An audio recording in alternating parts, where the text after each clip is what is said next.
Hi and welcome to the Ruby Tuesday. My name's Ruben. Today we're doing something a little different. We're doing Ryan Reynolds' top 10 films in order. So we're going from number 10 to 1, 10 being the least best and 1 being the best. This will include a review of Free Guy. So let's jump right into it. Don't forget to give me a thumbs up and subscribe if you haven't yet. I hope you like this format. If you want me to do more like this, then let me know in the comments. Starting at number 10, Van Wilder. The most popular kid on campus meets a beautiful journalist who makes him realize that maybe he's afraid to graduate. This is in the vein of National Lampoon. In fact, it is a National Lampoon film.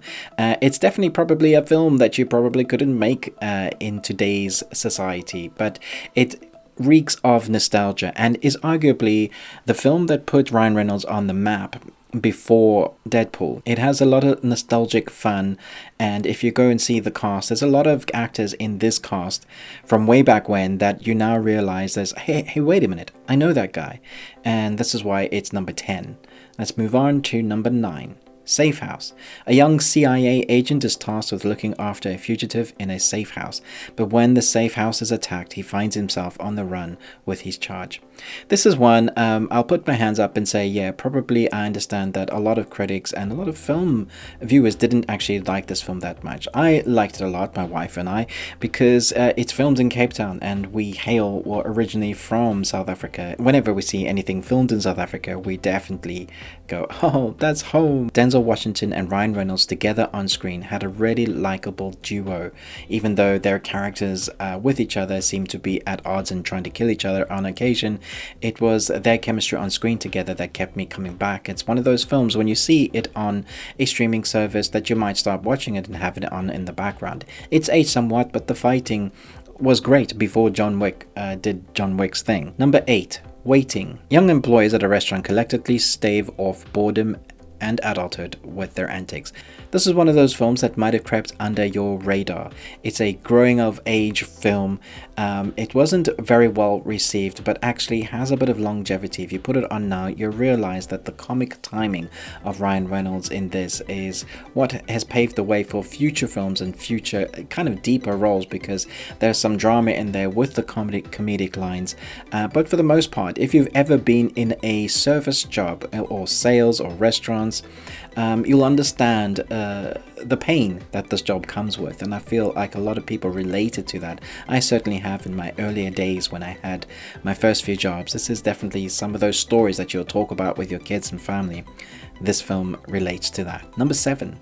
The Voices. A likable guy pursues his office crush with the help of his evil talking pets, but things turn sinister. So The Voices is an interesting one. I wasn't sure what to expect. I thought maybe it was just a guy that had voices in his head and that was it. But what I liked with this film is the twist and how dark it gets. There's a lot of comedy, the kind of comedy that you expect from Ryan Reynolds, but then he takes that to a level that is deep, and I think that's partly because of the writing and the story and some of the counterparts that he had to play off against. It feels very indie. It's not a normal film that you normally see Ryan Reynolds do. He kind of steps out of his zone here, and even though it wasn't very well received, it is one of those films that if you haven't seen what Ryan can do, if it's more than comedy that you are hoping for, this is a showcase for that, and that's why it's number 7. Number 6. Pokemon Detective Pikachu. In a world where people collect Pokemon to do battle, a boy comes across an intelligent talking Pikachu who seeks to be a detective. This film is basically a 13 going on 30 storyline in amongst a Mewtwo storyline, and if you're a fan of Pokemon, then you know, of course, the Mewtwo storyline, but then to have Ryan Reynolds as the voice of Pikachu was a stroke of genius, and a lot of people didn't think this would work. It's the reason why it's at number 6, because a lot of people loved it. Ryan Reynolds basically captured the Pikachu cheek through voices, but managed to add a level to making it a bit different. Obviously based off a DS game. It was well received, not by all, but by those that love Pokemon for the most part. And I loved the look of some of the Pokemon characters. It was the first time we had a proper live action, and so we enjoyed this. Number 5. Life. A team of scientists aboard the International Space Station discover a rapidly evolving life form that caused extinction on Mars and now threatens all life on Earth. So this film kind of grew in popularity as word of mouth got by how great this film actually was. I normally wouldn't include a film that Ryan Reynolds isn't the main protagonist for the whole film, but such was his acting in this. It was a change of pace for him that I really enjoyed.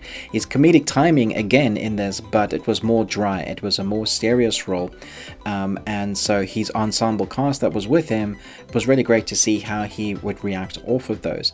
There was an Aliens film that came out around the same time that people just didn't like, and this ended up being the Aliens film that we all wanted, so for that reason it's at number 5.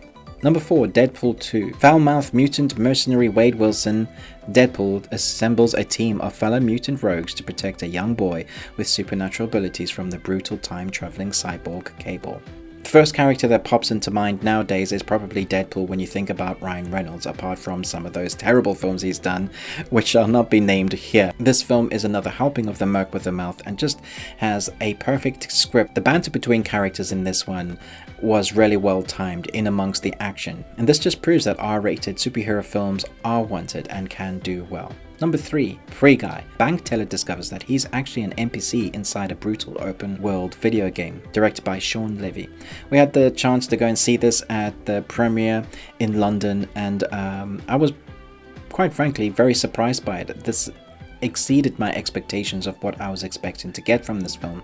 I was expecting no nonsense action, a few good witty comedic lines from Ryan Reynolds, but what I got instead was a film that was actually very sweet at its core, had me smiling a lot of the time, had me laughing out loud a lot of the time, and then just enjoying the story, getting roped in as a gamer myself. The geekiness within was a nod to all gamers around the planet, pointing fingers at certain titles and making fun of them, but in a really, really great way. Not making fun of them, calling them stupid, but kind of recognizing what gaming stands for and bringing the geek to the center of the platform again. Ryan Reynolds is perfectly cast in this. He's once again shows that balance between comedy and heart, and the action that he pulls off here is great. It's a progressive storyline from an underdog story that we know and love, and actually uses the action to spur along the story with the character development that we've had already, which is why it's at number 3. Number 2, Deadpool. You can check the amount of interviews that Ryan Reynolds has said that he basically campaigned to be this character. The film was itself shelved for many years until a sequence that we all know was leaked, and then we have a film that got a 58 million budget and then made a whopping 758 million in return, making Hollywood and superhero film lovers stand up to attention, realizing that the R rating was here to stay. This actually was a love story and worked as a love story superhero film. We're hoping to get a third Deadpool soon, but for now you have 1 and 2, and this is why it's at number 2 for me. Before we get to number 1, do give me your thoughts of what your top 10 Ryan Reynolds films are. Have you seen Free Guy? Are you going to see it? Don't forget to give me a thumbs up and subscribe. But number 1, Buried, also known as Chong Song, was directed by Rodrigo Cortez and had a budget of $3 million and racked in 19 from the box office. Ryan had claustrophobia after the shoot and said he would never want to experience anything like he did on the shoot of Buried again. Paul is a US truck driver working in Iraq. After an attack by a group of Iraqis, he wakes to find himself buried alive in a coffin. With only a lighter and a cell phone, it's a race against time to escape this claustrophobic death trap. This was a film that was both a hit with the audience and critics alike in 2010 and has stayed fresh since. That should give you an inkling of what Ryan had managed to tap in here. One of the hardest films he's ever had to film, but also one of the best we've ever seen from him in holding your attention, considering he's basically the one person that we have to watch on screen. Let me know if you enjoyed this top 10, if you want me to do more, but most of all, until next time, remember, live long and Tuesday.